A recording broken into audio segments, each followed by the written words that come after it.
हनुमान जी का एक बाल है 1000 शिवलिंगों के बराबर। क्यों हनुमान जी ने भीम को दिए थे अपने 3 बाल? जानिए क्या है रहस्य। महाभारत और रामायण में कई रहस्य छुपे हुए हैं। ऐसा ही एक रहस्य है महाभारत में। यह उस समय की बात है जब युद्ध में पांडवों ने कौरवों पर विजय प्राप्त कर ली थी और पांडव हस्तिनापुर में सुखपूर्वक जीवन गुजार रहे थे। युधिष्ठिर के राज में प्रजा को किसी भी चीज की कोई कमी नहीं थी। किंवदंतियों की मान्यता अनुसार एक दिन देवऋषि नारद मुनि महाराज युधिष्ठिर के समक्ष प्रकट हुए और कहने लगे कि आप सभी पांडव यहाँ प्रसन्नतापूर्वक रह रहे हैं, लेकिन वहाँ स्वर्गलोक में आपके पिता बहुत दुखी हैं। देवऋषि के ऐसे वचन सुनकर युधिष्ठिर ने इसका कारण पूछा तो देवऋषि ने कहा वे अपने जीवित रहते हुए राजसूय यज्ञ करवाना चाहते थे, लेकिन ऐसा वे कर नहीं सके, इसलिए दुखी हैं। महाराज युधिष्ठिर, आपको आपके पिता की आत्मा की शांति के लिए ये यज्ञ करवाना चाहिए। नारद जी के ऐसे वचन सुनकर युधिष्ठिर ने अपने पिता की आत्मा शांति के लिए राजसूय यज्ञ करने की घोषणा की। इसके लिए उन्होंने नारद जी के परामर्श पर भगवान शिव के परम भक्त ऋषि पुरुष मृगा को आमंत्रित करने का फैसला लिया। ऋषि पुरुष मृगा जन्म से आधे पुरुष शरीर के तथा नीचे से उनके पैर मृग के थे, लेकिन वे कहाँ रहते थे ये किसी को पता नहीं था। युधिष्ठिर ने भीम को आदेश दिया कि ऋषि पुरुष मृगा जी जहाँ कहीं भी हों, उन्हें ढूंढकर सम्मान के साथ ये लेकर आओ। अपने भाई की आज्ञा पाते ही भीम ऋषि पुरुष मृगा को ढूंढने के लिए जंगल की ओर निकल पड़े। जंगल में काफी दूर चलने के बाद मार्ग में एक विशालकाय वानर दिखाई दिए जो कि हनुमान जी थे। भीम भी पवन पुत्र हैं, इस नाते भीम हनुमान जी के भाई हुए। भीम ने लेटे हुए हनुमान जी को वानर समझकर उनसे अपनी पूंछ हटाने के लिए कहा। तब उस वानर ने चुनौती देते हुए कहा कि अगर वो उसकी पूंछ हटा सकता है तो हटा दे, लेकिन भीम उनकी पूंछ हिला भी नहीं पाए। तब जाकर उन्हें एहसास हुआ कि यह कोई साधारण वानर नहीं है, ये वानर और कोई नहीं बल्कि हनुमान जी थे। भीम ने ये जानकर हनुमान जी से क्षमा मांगी।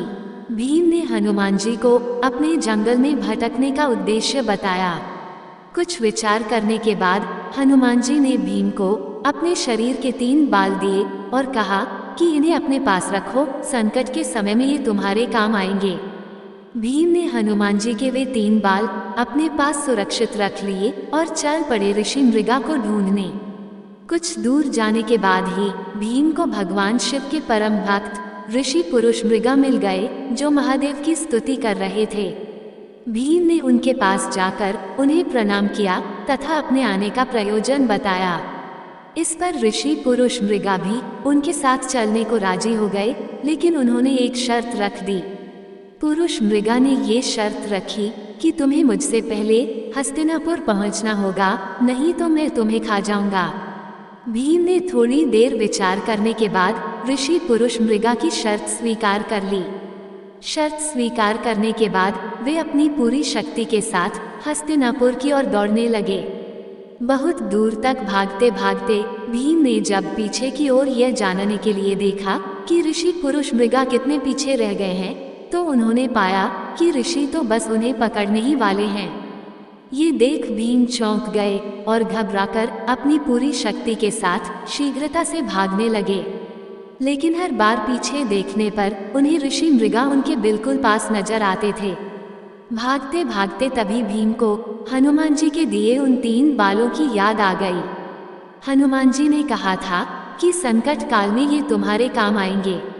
भीम ने उनमें से एक बाल दौड़ते दौड़ते जमीन पर फेंक दिया। वह बाल जमीन में गिरते ही लाखों शिवलिंगों में परिवर्तित हो गया। भगवान शिव के परम भक्त होने के कारण ऋषि पुरुष मृगा मार्ग में आए प्रत्येक शिवलिंग को प्रणाम करते हुए आगे बढ़ने लगे। इसके चलते भीम को दूर तक भागने का मौका मिल गया। कुंती पुत्र भीम लगातार भागते रहे। फिर जब भीम को लगा कि ऋषि अब फिर से उन्हें पकड़ ही लेंगे, तो उन्होंने फिर से एक बाल गिरा दिया और वह बाल भी हजारों शिवलिंगों में परिवर्तित हो गया। इस प्रकार से भीम ने ऐसा 3 बार किया। अंत में जब भीम हस्तिनापुर के द्वार में घुसने ही वाले थे कि ऋषि पुरुष मृगा उन्हें पकड़ने के लिए दौड़े और उन्हें पकड़ ही लिया था कि तभी भीम ने छलांग लगाई और उनका बस पैर ही द्वार के बाहर रह गया था। इस पर पुरुष मृगा ने उन्हें खाना चाहा, लेकिन उसी दौरान भगवान श्री कृष्ण और युधिष्ठिर द्वार पर पहुंच गए। युधिष्ठिर ने पुरुष मृगा से बहस करनी शुरू कर दी। तब युधिष्ठिर से पुरुष मृगा ने कहा कि शर्त अनुसार इसका पैर द्वार के बाहर ही था, अतः ये पहुंच नहीं पाया। ऐसे में मैं इसे खाऊंगा। फिर भी हे धर्मराज, तुम न्याय करने के लिए स्वतंत्र हो। ऐसे वचन सुनकर युधिष्ठिर ने ऋषि पुरुष मृगा से कहा कि भीम के केवल पैर ही द्वार के बाहर रह गए थे, बाकी संपूर्ण शरीर तो द्वार के अंदर ही है, अतः आप भीम के केवल पैर ही खा सकते हैं। ऐसा सुनकर युधिष्ठिर के न्याय से ऋषि पुरुष मृगा प्रसन्न हुए और उन्होंने भीम को जीवन दान दे दिया। इसके बाद ऋषि ने यज्ञ संपन्न करवाया और सबको आशीर्वाद भी दिया। दोस्तों, आपको ये कहानी कैसी लगी कृपया कमेंट करके जरूर बताएं।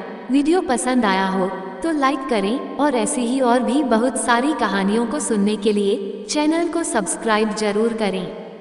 धन्यवाद। सब्सक्राइब टू ज्ञान विद गर्विता, कहानियों का ज्ञान सागर।